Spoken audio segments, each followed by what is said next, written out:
Ogana Kavada lindo nabo Kavada ogana Lindo nabo Kavada lindo nabo Kavada Omana muko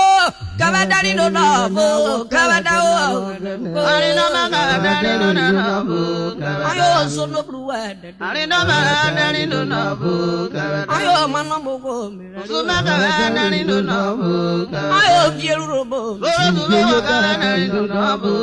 Ayo vinde kimame Lindo Kavada lindo nabo Ekpere ai buine misiri Lindo Kavada lindo nabo Ayo total robo misiri Kavada lindo nabo Kavada Yagada Kavada lindo nabo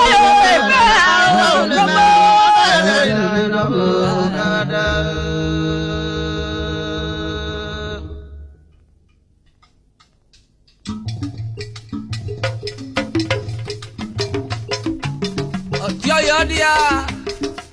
go down ya no area eri meta koke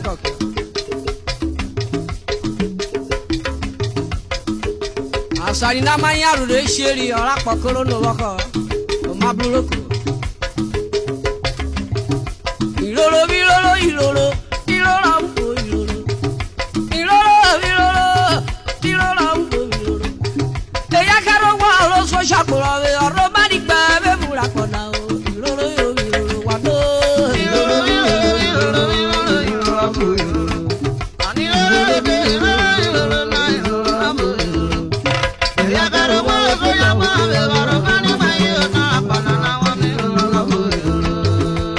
ilolo ilolo ilolo ya karo wa lo so shaporo we oro bari gba be mura kona do ilolo ilolo wa do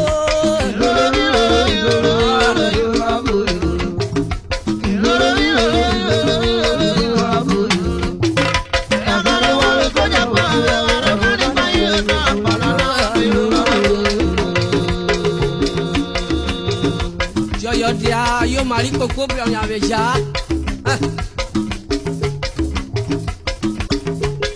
o ya ko kitikata yo we ya taro o ya pa be o ya pa be o veri o ya pa be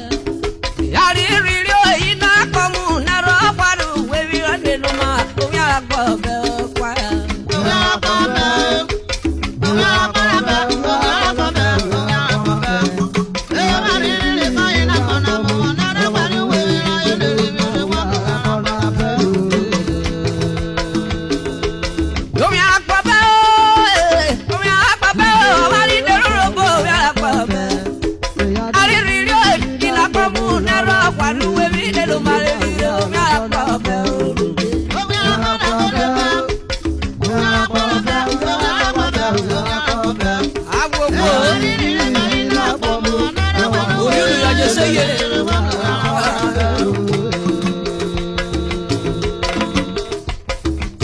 Jeli yo kwa polo buwe no bi geti bi yo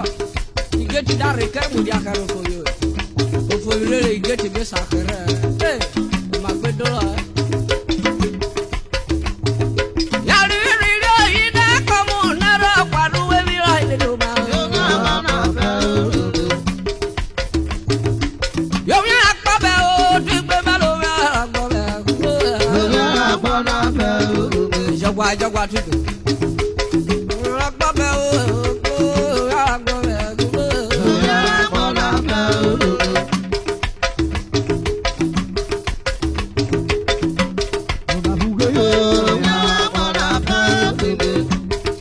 Pelu mera ya ri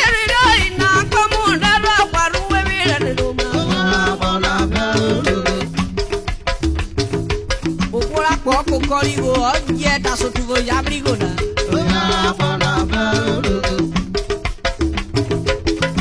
aja o hablo to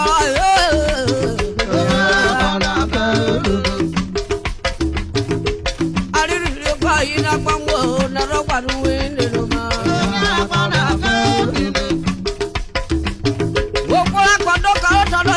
akirieri agwaga kufia odio yo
Subir que beleza,